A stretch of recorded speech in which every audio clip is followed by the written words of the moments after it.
Ha ha ha ha ha! Holy cow! 50 subscribers. I can hardly believe it. Well, ladies and gentlemen, things are going to be very different here at Kent Kentley after this. Crazy glasses, wacky hats, smoking a pipe. Oh, everything's going to be great and different and amazing for all of you wonderful tens of viewers. Oh, my goodness, you cannot imagine the wackiness that's in store for you. All right, that's enough of that. Yeah, this is my thank you for 50 subscribers. Things may change one day, but not all at once. Yep, I just got to 50 subscribers today, and I have a short list of thank yous. People I know in person, of course, will go first. Purple-haired doofus, who has a booktube channel and does great reviews of books. My friend Katrina Hamilton, who has cosplay videos about how to make costumes. Good stuff. I just asked her about this today. I don't think she even knew that I had a YouTube channel. People I correspond with but don't know in person. Multiverse of Geekdom does pretty much the same thing I do.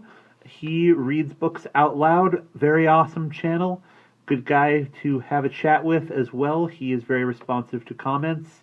The Fantasticast, a wonderful podcast that I sponsor, and they share my content on their website. That is hosted by Steve Lacey and Andrew Leyland. If you like the books and how I read them, you have to go back in time and thank my mom and dad and some of my teachers. My dad especially for the voice of the BFG, my mom for getting me into The Dark is Rising, if you like that series. Barb Guilfoyle, my 4th grade teacher, whose name I mentioned before. If you liked Behind the Attic Wall at all, she's the only reason why I knew about that book. Everyone who has commented on a video and subscribed, thank you very much.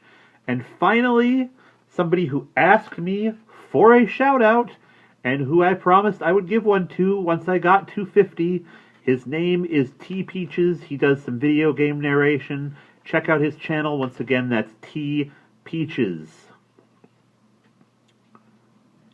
I'd love to do like something special for you guys now that we are, I guess, a community of 50. I haven't gotten a whole lot of feedback on requests. Somebody asked me one time if I would read Captain Underpants, and unfortunately I had to tell them no, just because right now, all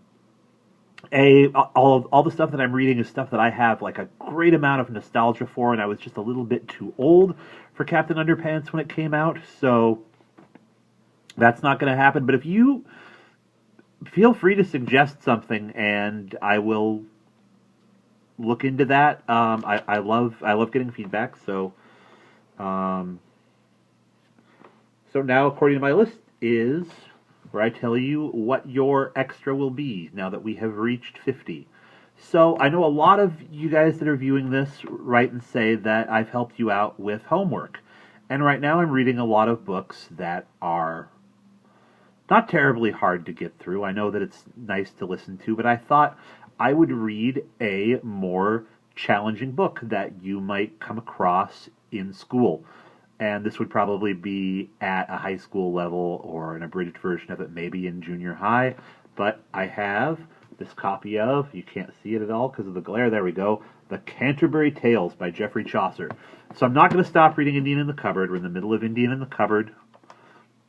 And I'm trying to record Chapter 6 for you. I keep doing it late at night and tripping over the tongue, and those of you that watch and enjoy these videos know that there is not a whole lot of editing involved in them. It's just, if a take doesn't go well, I start over again, and yeah, a little bit of, so 6 has been stalled a little bit, Chapter 6 of Indian in the Cupboard. But in the meantime, I am going to start reading The Canterbury Tales, just as much for me as for you. I'm going to adjust my lamp here so the glare's off my face a little bit. Just as much for me as for you, because I've always wanted to read that book all the way through. It's going to be kind of like my Ray Bradbury's The October Country videos, which as I said, we will return to when it's October again. But what I'm going to do here, instead of finishing a chapter before I move back into doing Indian in the Cupboard, is that I will read for, less than 15 minutes, like all of my videos are, stop, do a whole chapter of Indian in the Cupboard, whether or not that takes 1 or 2 videos, then come back to Canterbury Tales. And we'll just stick with Canterbury Tales for those that are watching. It'll probably take quite a bit of time to get through Canterbury Tales. I will definitely be done with Indian in the Cupboard before Canterbury Tales is done, and I already know what the next young adult book will be after that. I hope that you enjoy it. Future plans. So, as the list stands right now, the next book is going to be The Silver Crown by Robert C. O'Brien. After that, it is possible that I will do The Wolves of Willoughby Chase by Joan Aiken.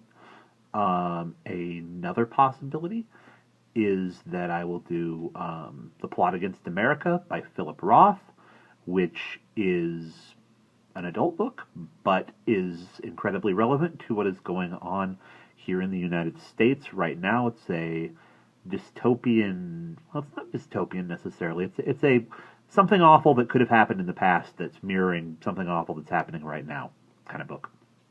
So, comment if I get one comment that says, "Oh, Plot Against America sounds great. Read us Plot Against America." I'll read Plot Against America. I only need one, not like back when I did The Dark is Rising and I said, "Hey, 5 comments and I will read the rest of the series." No, any interest that you show in me reading you Plot Against America, I will read you the Plot Against America. But in the meantime, I am going to stop this video and say thank you to everybody again, and I will see you next when I start the prologue of the Canterbury Tales. And thank you all again for subscribing.